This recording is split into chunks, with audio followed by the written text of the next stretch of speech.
최근 KT 인터넷 장애와 같은 사고를 막기 위해 정부가 공공 와이파이를 개방하는 등 대비책 마련에 나섰습니다.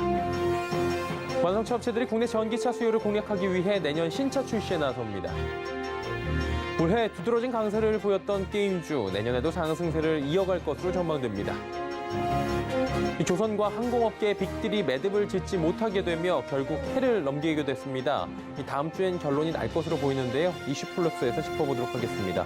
센 경제 라이브 시작합니다.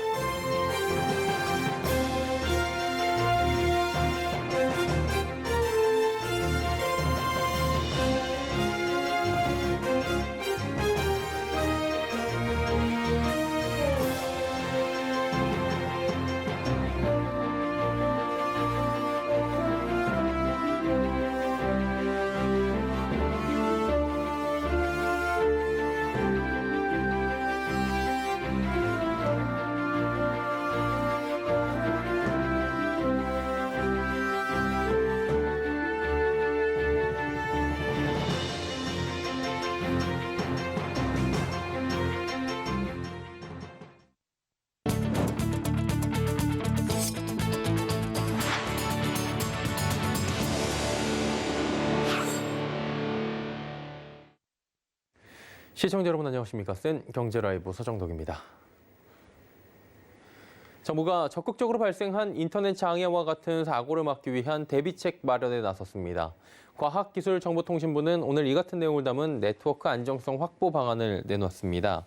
이 방안에 따라 정부는 통신재난위기경보 경계가 발령되면 공공 와이파이를 개방할 계획입니다. 재난 로밍 규모도 현재 200만 건 수준에서 300만 건으로 확대한다는 계획입니다. 재난 로밍 서비스는 특정 통신사의 기지국이 화재나 지진 등으로 손상될 경우 다른 통신사 망을 활용해 통화나 문자를 이용할 수 있도록 하는 겁니다. 올해 전국 아파트 입주 물량은 총 31만 9천여 가구로 최근 5년 내 가장 적은 것으로 나타났습니다.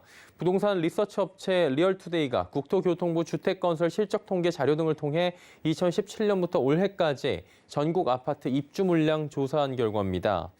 전국 아파트 입주 물량은 2017년 약 39만 가구에서 2018년 약 48만 가구로 크게 뛴 뒤 올해까지 3년 연속 줄어들었습니다. 특히 올해 입주 물량은 작년과 비교해 14.5% 줄어든 건데요. 수도권의 경우 지난해 대비 입주 물량이 7.3%나 줄어들었고 지방은 5대 광역시와 그 외 지역에서 약 22% 줄어들었습니다. 주요 완성차 업체들이 국내 전기차 수요를 공략하기 위해 신차 출시에 나섭니다. 소비자들의 다양한 니즈를 맞추기 위해 내년엔 새로운 전기차 10종가량이 출시될 전망인데요. 장민성 기자입니다. 자동차 업체들이 늘어나는 전기차 수요에 대응하기 위해 10여 종의 신차 출시를 계획하는 등 치열한 경쟁을 예고하고 있습니다. 친환경이 자동차 업계의 중요 화두로 떠오른 데다 전기차에 대한 시장의 선호도 커지면서 완성차 업계가 전기차 라인업 확대를 핵심 전략으로 삼은 겁니다. 실제로 전기차 판매는 빠르게 늘고 있는 분위기입니다. 국토교통부에 따르면 지난달 등록된 국내 전기차는 22만 2,968대, 1년 전보다 9만 1,055대나 늘었습니다. 이에 완성차 업계는 앞다퉈 전기차 라인업 확대에 나서고 있습니다. 현대자동차는 전기차 세단 아이오닉 6를 선보일 예정입니다. 또 제네시스의 GV17 EV, 기아의 니로와 전기차 EV6의 고성능 차량인 GV6 GT가 출격할 것으로 예상됩니다. 또 한국GM은 소형 전기차 볼트 EV와 소형 CUV 전기차 볼트 EUV 출시를 계획하고 있고 쌍용 자동차도 첫 번째 전기차 코란도 이모션을 출시할 계획입니다. 여기에 수입차 업계의 공세도 만만치 않습니다. 메르세데스 벤츠는 중형 전기 세단 EQE와 SUV EQB를 선보입니다. 내년에 더 뉴 EQE를 비롯해 3종의 순수 전기차를 추가 출시할 예정으로 전기차 시대에서도 업계를 선도하는 기업으로 자리매김할 계획입니다. BMW는 쿠페형 전기 세단 i4를 내놓을 예정이며 미니에서는 뉴 미니 일렉트릭을 내년 상반기 중 판매한다는 방침입니다. 일본 도요타는 프리미엄 브랜드인 렉서스의 순수 전기차 UX302로 국내 시장 공략에 나서며 폴스타는 내년 중 전기 세단 폴스타2를 선보일 예정입니다. 서울경제TV 장민선입니다. 사실상 개점 휴업 상태였던 토스뱅크가 석 달 만에 대출 영업을 재개합니다. 토스뱅크는 새해 첫날인 내년 1월 1일 오전 11시부터 애플리케이션을 통해 대출 신청이 가능하다고 밝혔습니다. 최저금리 연 3.32%고 최고 한도는 2억 7천만 원입니다. 토스뱅크는 지난 10월 5일 정식 출범 뒤 연간 대출 총량 한도인 5천억 원을 모두 소진해 9일 만에 대출 영업을 중단한 바 있습니다. 올해 12월 결산법인 배당락이를 맞은 가운데 주식시장이 선방한 모습이죠. 코스피 3,000선이 깨지긴 했는데 개인이 3조 원 가까운 매수에 나섰습니다. 김혜영 기자입니다. 배당락을 맞은 코스피가 2,993선에 마감했습니다. 3,000선이 붕괴되긴 했지만 한국거래소의 현금 배당락 지수보단 높은 주가를 나타냈습니다. 거래소는 코스피의 올해 현금 배당락 지수를 배당락 전날인 28일 종가보다 1.39% 낮은 2,978.21로 추산했습니다. 코스피가 1.39% 내리더라도 실질적으로는 지수가 보합이라는 뜻입니다. 특히 개인 투자자들의 매수세가 눈에 띈 하루입니다. 대주주 양도세를 회피한 개인이 배당락일을 저점 매수 기회로 삼은 겁니다. 코스피 시장에서 개인은 7거래일 만에 1조 8,400억 원어치를 사들였습니다. 반면 외국인과 기관은 동반 매도세를 연출했습니다. 특히 고배당주로 꼽히는 금융, 증권주 등의 급락이 두드러졌습니다. 전날까지 배당을 노리고 금융주 주식을 사들인 투자자들의 팔자세가 연출된 겁니다. 대신증권, 삼성증권, NH투자증권, DB손해보험, 삼성화재 등이 하락하며 배당락 여파를 맞았습니다. 코스닥지수 역시 개인이 1조 원 넘는 매수세를 보이며 0.06% 상승한 1,028선에 장을 마쳤습니다. 서울경제TV 김혜영입니다. 올 하반기 증시를 뜨겁게 달군 건 게임주라 해도 과언이 아닐 겁니다. 일부 종목은 무려 15배가 오르기도 했다고 하는데요. 자, 그렇다면 내년에도 이와 같은 흐름은 이어질까요? 최민정 기자입니다. 올해 국내 증시에서 급등한 종목 중 대부분은 게임과 메타버스 관련주였습니다. 오늘 한국거래소에 따르면 올해 코스피 시장과 코스닥 시장에서 수익률이 가장 높았던 종목은 블록체인 게임 전문 개발사 위메이드 맥스였습니다.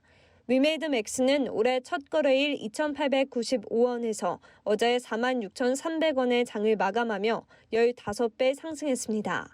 이외에 위메이드, 데브시스터즈 등 올해 급등 종목 상위 10개 중 7개 종목이 게임, 메타버스 관련주였습니다. 전문가들은 게임 업계가 NFT를 주도하며 흥행을 이끈 것이 주가 급등으로 이어졌다고 보고 있습니다. 이제 게임주가 급등하게 됐었던 이유는 가장 대표적인 게 새로운 모델을 이제 위메이드 미르4가 제시를 하면서 그동안은 이제 정체되어 왔었던 해외와 관련되어서 성장할 수 있었던 모멘텀들을 이제 어느 정도 찾게 되었고요. 국내 게임 기업들의 해외 진출도 가속화되고 있습니다. 최근 크래프톤의 배틀그라운드 IP와 데브시스터즈의 쿠키런 IP는 전 세계 이용자들이 지속적으로 확보하며 해외 게이머들의 마음을 사로잡았습니다. 전문가들은 이런 글로벌 흥행과 더불어 내년에도 NFT가 연계된 게임이 더 많이 출시되면서 게임주의 주가가 더 상승할 것으로 전망하고 있습니다. 네, 특히 이제 B2B 모델로서 출시되는 게임들, 그러니까 NFT 게임들 그런 것들이 많이 출시가 될 예정이기 때문에 거기서의 성과 여부가 좀. 서울경제TV 최민정입니다.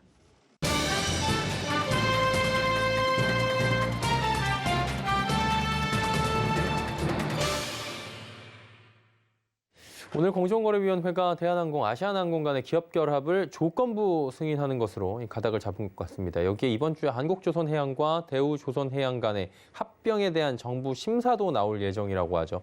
두 건 모두 국내 항공, 조선업계의 넘버 1, 2, 선도기업들 간의 메모드급 빅딜이라는 점에서 이목이 쏠릴 수밖에 없습니다. 경제산업부 문다혜 기자와 함께 하나하나 좀 짚어보도록 하겠습니다. 문 기자 나와 있습니까?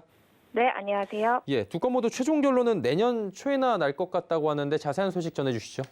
네, 대한항공과 아시아나항공 그리고 한국조선해양과 대우조선해양의 인수합병은 올 한해 항공과 조선업계의 빅딜이었지만 독과점 등 넘어야 할 산이 많아서 국내외 경쟁 당국과 업계의 견제를 받으면서 아직까지 결론이 나지 못했습니다.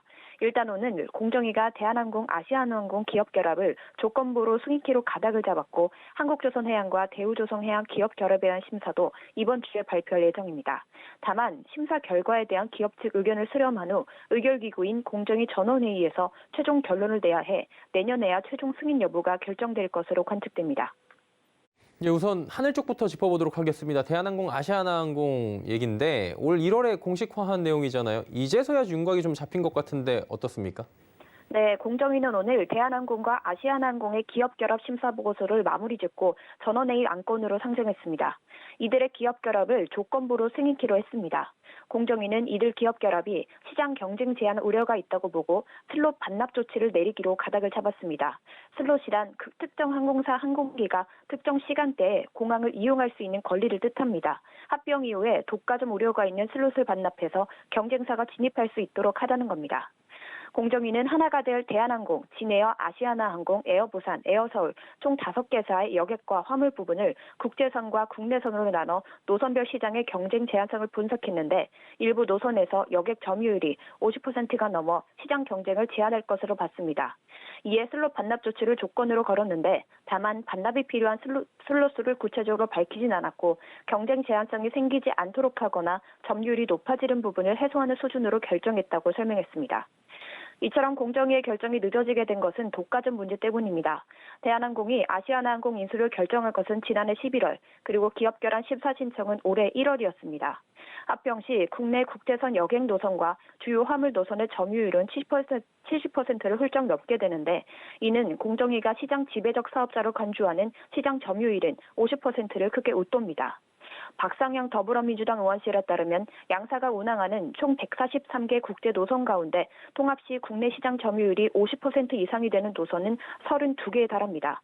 대표적으로 인천에서 출발해 LA, 뉴욕, 시카고, 바르셀로나, 시드니, 팔라우, 프놈펜으로 향하는 7개 노선의 경우 두 회사 점유율이 100%에 해당합니다. 예, 그러면 이 대한항공, 아시아나항공 간의 합병은 결론이 어떻게 날 것으로 보입니까? 네, 일단 공정위가 조건부 승인 결론을 냈는데 이런 내용을 확정해도 모든 합병 절차가 끝나는 건 아닙니다. 양사가 취향하는 모든 국외 경쟁 당국의 심사 결과를 기다려야 하기 때문입니다. 미국과 중국, EU 등 주요 시장 경쟁 당국이 승인 조건으로 핵심 노선 매각을 요구하거나 불허할 가능성도 있어 아직 심사가 진행 중인 국가들이 관건이라고 할 수 있습니다.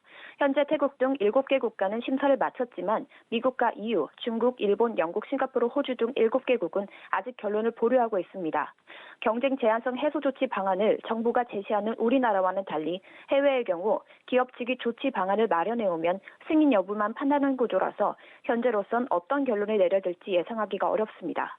해외 당국 역시 양사의 국제선 노선이 67개나 중복돼 합병으로 점유율이 높아지면 독점으로 인해 가격이 상승할 수 있다는 점을 우려하고 있습니다. 공정위는 다음 달 전원회의를 열어 심의를 시작할 예정인데 이때 바로 시정 조치안을 확정하지 않고 해외 당국의 심사 상황을 봐가면서 추가 회의를 열어 결정할 가능성이 큽니다. 대한항공의 입장에선 공정의 이번 조건부 결정이 달갑지는 않을 겁니다. 노선 축소는 경쟁력 저하와 고용 유지의 악영향으로 이어질 수 있기 때문입니다. 결국 통합을 통한 시너지가 줄어들 수 있다는 겁니다. 대한항공 입장 들어보시죠. 심사 보고서를 받으면 담긴 구체적인 내용을 면밀하게 검토하고 절차에 따라 당사 의견을 정리해 공정위와 함께 협의할 예정입니다. 이번에 조선업계 쪽으로 가봅니다. 한국조선해양, 대우조선해양 간의 인수건도 지금 2년 넘게 지지부진한 상태라고 하는데 구체적 이유가 뭡니까? 네, 현대중공업그룹의 조선 지주사인 한국조선해양의 대우조선해양 인수 작업은 3년째 멈춰서 있습니다. 현대중공업은 2019년 3월 대우조선해양의 최대 주주인 산업은행으로부터 대우조선해양을 인수하는 계약을 맺고 같은 해 6월 인수를 위해 한국조선해양이란 중간 지주회사를 설립했습니다. 당시 양사결합은 글로벌 132 기업 간 통합이라는 점에서 조선업계에서 큰 관심을 불러 모았습니다. 그런데 공정위는 2019년 7월 기업결합 신고서를 받은 뒤 2년 반 동안 결론을 내리지 못했습니다. 이 건에 대해서도 공정위는 이번 주 심사를 마무리해 심사 보고서를 발송하고 전원회의에 상정할 예정입니다. 현재 중국과 카자흐스탄, 싱가포르는 승인을 결정했지만 우리나라를 비롯해 일본과 유럽연합 등에서 아직 심사가 몇 년째 지지부진한 상태입니다. 관건은 EU 집행위원회의 결정입니다.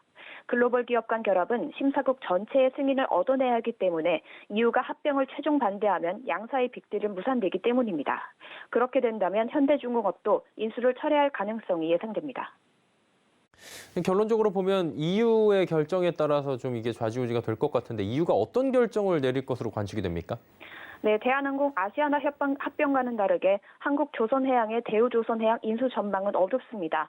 일단 EU 집행위원회가 두 기업 합병이 유럽 조선사회의 경쟁을 제한할 우려가 크다는 이유로 불허 결정을 내릴 가능성이 큰 것으로 알려졌기 때문입니다. 이는 두 회사가 합병되면 선가가 비싼 액화 천연가스선 시장 점유율이 70%에 달할 것으로 추정되기 때문입니다. 그렇게 되면 유럽 물류업체들이 불리한 가격 조건으로 선박을 공급받게 될 것이란 우려입니다. 클락슨 리서치에 따르면 올 상반기 글로벌 발주 153만 CGT 중 국내 3자의 수주량은 143만 CGT에 달했습니다. 전 세계 발주된 LNG선 10대 중 9대 이상이 한국산이라는 겁니다. 이에 LNG선 선사가 몰려있는 유럽이 두 회사의 결합을 부담스러워하고 있는 상황입니다. 실제로 로이터 통신 등 외신은 EU 경쟁당국이 조건부 승인보다는 원천적으로 기업 결합 자체를 반대할 가능성이 높다고 보도하기도 했습니다. 이에 한국조선해양이 독점 방지를 위해 조선소 일부 매각 등 여러 가지 대안을 제시했지만 EU 측 반대 의견을 뒤집지 못한 것으로 알려졌습니다. 일단 EU는 다음 달 20일까지 심사를 마무리한 상태로 그 이후에나 결론이 날 것으로 보입니다. 일단 이번 주 우리나라 공정위가 독립적으로 승인 여부를 심사하지만 큰 시장이 있는 EU의 눈치를 볼 수밖에 없는 상황입니다. 대우조선해양의 최대주주인 산업은행도 조선 빅딜이 무산될 것에 대비한 플랜을 준비하고 있으며 만약 인수가 무산되면 대우조선해양은 산업은행이 최대주주로 있는 사실상 공기업으로 전환됩니다. 이에 대해 한국조선해양은 현재 심사가 진행 중인 상황인 만큼 이후 절차의 등에서는 언급하기 시기적으로 적절치 않다며 조심스러워했습니다.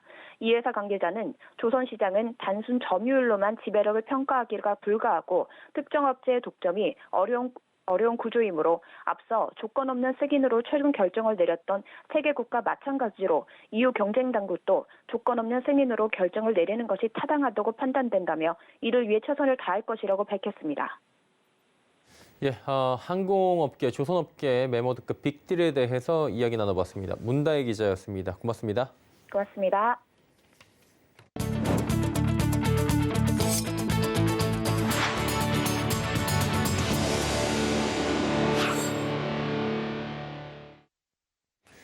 10월 출생아 수가 같은 달 기준 역대 최저치를 갈아치웠습니다. 통계청이 오늘 발표한 10월 인구 동향을 살펴보면 올 10월 출생아 수는 2만 736명으로 1년 전 대비 5.2%나 줄어들었습니다. 월간 기준 통계를 작성한 1981년 1월 이후 같은 달 기준 최저치입니다. 출생아는 줄어들고 사망자는 늘며 인구는 24개월째 감소세입니다. 올 들어 10월까지 감소한 인구는 3만 3천 명에 달합니다. 정부가 다음 달 중대재해처벌법 시행을 앞두고 중소기업인들을 찾았습니다. 우리 기업인들은 현장의 중심에 지원이 필요하다고 목소리를 높였는데요. 정세미 기자가 그 현장에 다녀왔습니다. 중소기업 중앙회가 오늘 오전 여의도 중기중앙회에서 안경덕 고용노동부 장관과의 간담회를 열었습니다. 안경덕 장관의 이번 방문은 코로나19 방역과 내년 정책 방향 협조를 위해 앞으로 중소기업과의 소통을 강화하겠다는 취지로 마련됐습니다. 중기중앙회는 코로나19 재확산에 따른 현장 애로를 설명하고 지원 방안을 건의했습니다. 코로나19로 인한 생산 인력 공백 시 대체 인력 인건비와 재택근무 인프라 구축 지원 확대 등이 언급됐습니다.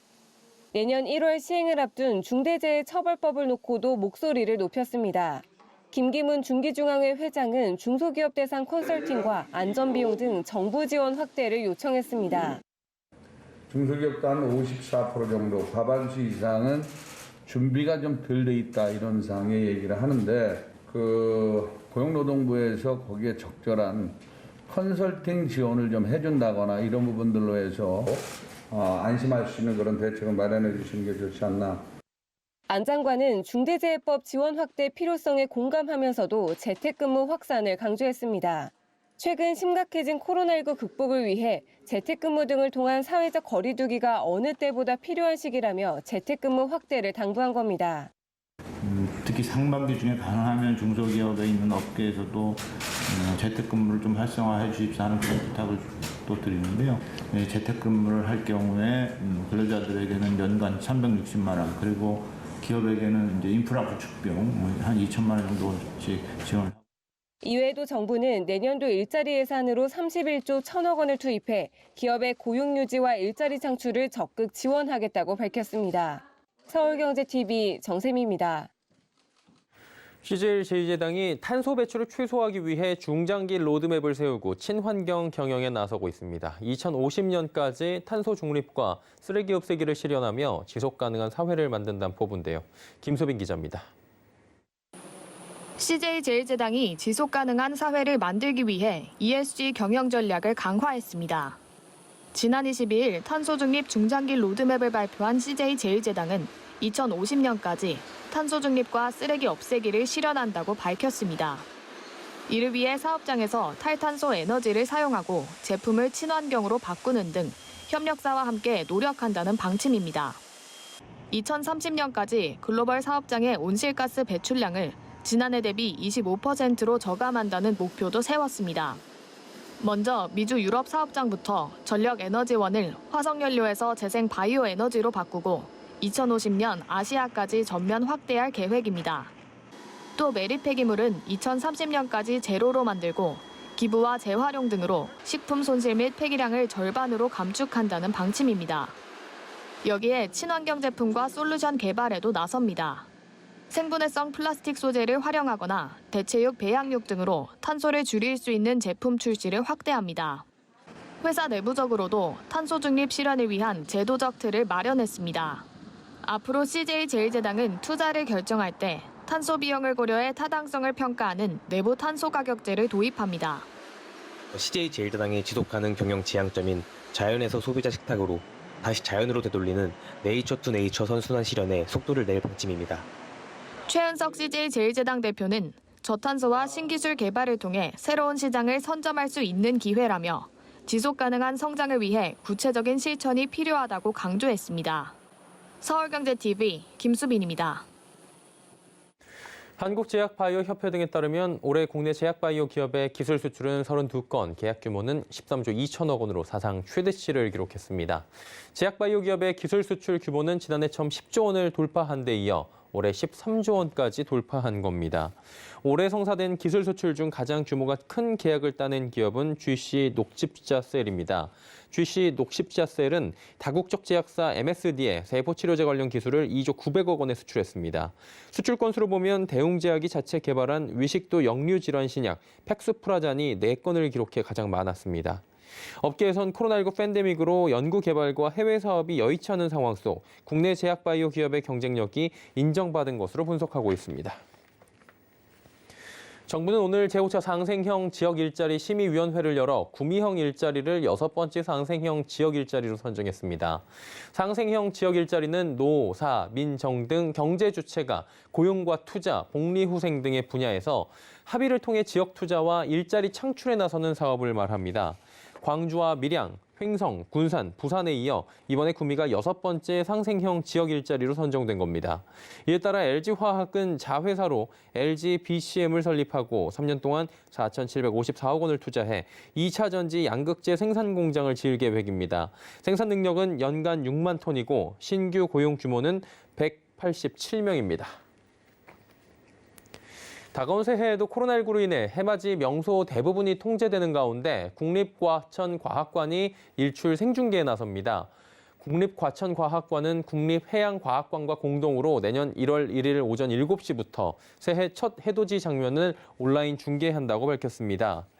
이번 중계는 경상북도 울진에 있는 국립해양과학관 바닷속 전망대에서 진행됩니다. 이곳은 한반도와 독도 간 최단 거리에 위치한 해상, 해중 전망대로 수심 6m 지점에서 바다 위와 바닷속까지 볼 수 있는 체험시설입니다. 정확한 위치는 동경 129도 24분으로 서울보다 약 10분 먼저 일출 장면을 볼 수 있습니다.